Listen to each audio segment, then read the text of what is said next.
Hello friends, income tax के cases की series में आज जो केस हम डिस्कस करेंगे वो इस चीज़ को लेकर के है कि यदि किसी एसएससी के यहाँ सर्च होती है और उस सर्च के अंदर किसी दूसरे एसएससी के डॉक्यूमेंट्स मिलते हैं जो कि उन सर्चेस से रिलेटेड है जो कि 31 मार्च 2021 से पहले हुई, तो ऐसे केस में दूसरे एसएससी की सर्च की असेसमेंट करने के लिए जो सेटिस्फेक्शन रिकॉर्ड की जाती है, उस सेटिस्फेक्शन को रिकॉर्ड करने के लिए कहीं पे भी एक्ट के अंदर कोई एक प्रेस्क्राइब टाइम नहीं है कि वो सेटिस्फेक्शन कब रिकॉर्ड की जानी चाहिए। इसके लिए सुप्रीम कोर्ट का एक जजमेंट है commissioner of income tax versus Calcutta Knitwears, जो कि 2014 का जजमेंट है, जो कि ये कहता है कि जब सर्च्ड एसएससी की असेसमेंट हुई तो उसके विद इन रीजनेबल टाइम जो दूसरे एसएससी के लिए सेटिस्फेक्शन रिकॉर्ड की जानी चाहिए और उसका रिकॉर्ड दूसरे एसएससी का जो असेसिंग ऑफिसर है उसको transfer with in A reasonable time किया जाना चाहिए। प्रेजेंट केस में Punjab and Haryana high court के सामने एक इशू था कि ये रीजनेबल टाइम कितना होना चाहिए कि जब सर्च्ड एसएससी की असेसमेंट हुई तो उस असेसमेंट के कितने टाइम के अंदर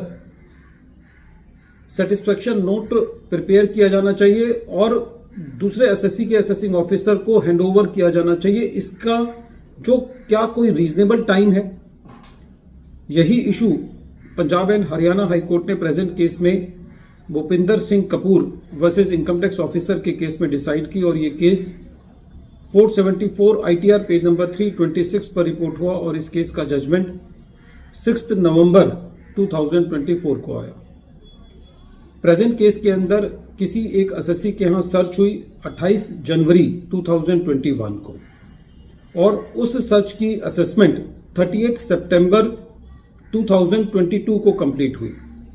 जब सर्च्ड एसएससी की असेसमेंट कंप्लीट हुई 30 सितंबर 2022 को, तो उसके करीबन 9 मंथ्स बाद असेसिंग ऑफिसर ने यह सेटिस्फेक्शन रिकॉर्ड करी कि ये मटेरियल किसी और एसएससी से बिलोंग करता है और वो सेटिस्फेक्शन 7 जून 2023 को रिकॉर्ड करी सर्च्ड एसएससी की असेसमेंट के 9 महीने बाद। फिर 7 जून 2023 की सेटिस्फेक्शन रिकॉर्ड करने के बाद जो दूसरा एसएससी था उसके असेसिंग ऑफिसर ने 23 अक्टूबर 2023 को सेटिस्फेक्शन रिकॉर्ड करी और दूसरे एसएससी को 30 मार्च 2024 को सेक्शन 153C का नोटिस भेजा। एसएससी ने इस नोटिस के against Punjab and Haryana high court में रिट पिटीशन दायर करी और एसएससी के इस रिट पिटीशन को दायर करने का जो मेन कारण था वो सुप्रीम कोर्ट के judgement commissioner of income tax versus Calcutta Knitwears को रिलाई करना था, जिसके अंदर सुप्रीम कोर्ट ने यह कहा था कि जो सेटिस्फेक्शन रिकॉर्ड करनी है सर्च्ड एसएससी के असेसमेंट होने के बाद वो एक विद इन रीजनेबल टाइम करनी है, लेकिन वहां पर कहीं पे भी कोई ऐसी विधि नहीं बताई गई थी या ऐसा टाइम नहीं बताया गया था कि जिस टाइम के अंदर वो सेटिस्फेक्शन रिकॉर्ड करनी है। एसएससी का ये कहना था कि जो सेटिस्फेक्शन रिकॉर्ड की गई है वो 9 महीने बाद की गई है, ये एक लंबा पीरियड है, इसलिए असेसमेंट प्रोसीडिंग्स जो है वो क्वैश की जानी चाहिए। जब कोर्ट ने इस मैटर को सुना तो कोर्ट का ये कहना था कि जो सुप्रीम कोर्ट का जजमेंट है commissioner of income tax versus Calcutta Knitwears, जिसको central board of direct taxes ने अपने सर्कुलर नंबर 24/2015 जो कि 31 दिसंबर 2015 का है उसमें इनकॉर्पोरेट किया है और जिस सर्कुलर में यह कहा गया है कि जो सेटिस्फेक्शन है वो सर्च्ड एसएससी का असेसिंग ऑफिसर भी रिकॉर्ड करेगा और दूसरे एसएससी का भी करेगा और उसके अंदर इस बात को एडमायर किया है सीबीडीटी ने